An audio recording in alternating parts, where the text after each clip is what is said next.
எங்களோடு வயலுக்கு வந்தாயா, ஏற்றம் இறைத்தாயா, எங்கள் வீட்டு பெண்களுக்கு மஞ்சள் அரைத்து கொடுத்தாயா? ஏன் கட்ட வேண்டும் வரி?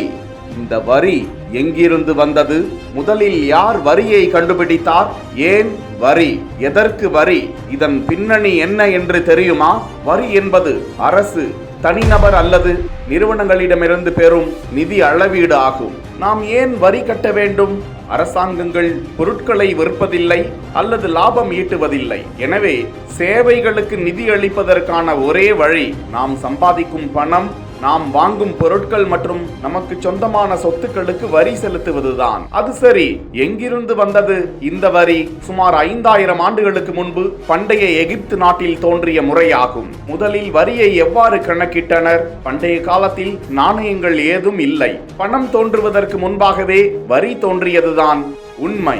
குறிப்பாக சொல்ல வேண்டுமென்றால் பண்டமாற்று முறையில்தான் வரி என்பது வந்தது. பணம் இல்லாததால் அனைத்து தானிய அறுவடைகளிலும் 20% வரியாக வசூலித்தது. பணம் தானியமானது, அதை எளிதில் சேகரிக்கக்கூடியதாகவும் மற்றும் வர்த்தகம் செய்யக்கூடியதாகவும் இருந்தது.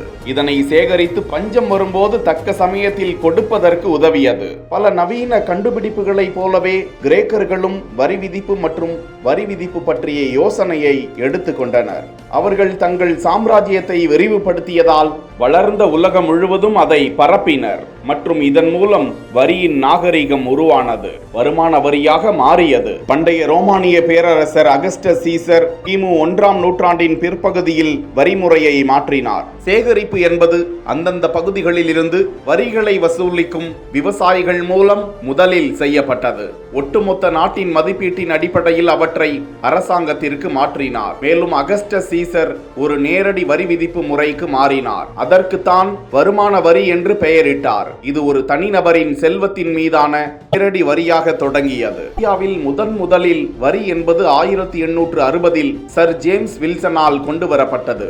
இவர் பிரிட்டிஷ் இந்தியாவின் முதல் நிதி அமைச்சர். வருமான வரி சட்டத்தின் தந்தை என்றும் இவரை அழைப்பார்கள். முதல் வருமான வரி சட்டம் 1860 ஜூலை 24 அன்று அமலுக்கு வந்தது. பல முறை திருத்தம் செய்யப்பட்டு தற்போது நாம் பின்பற்றும் சட்டம் இந்திய வருமான வரி சட்டம் 1961.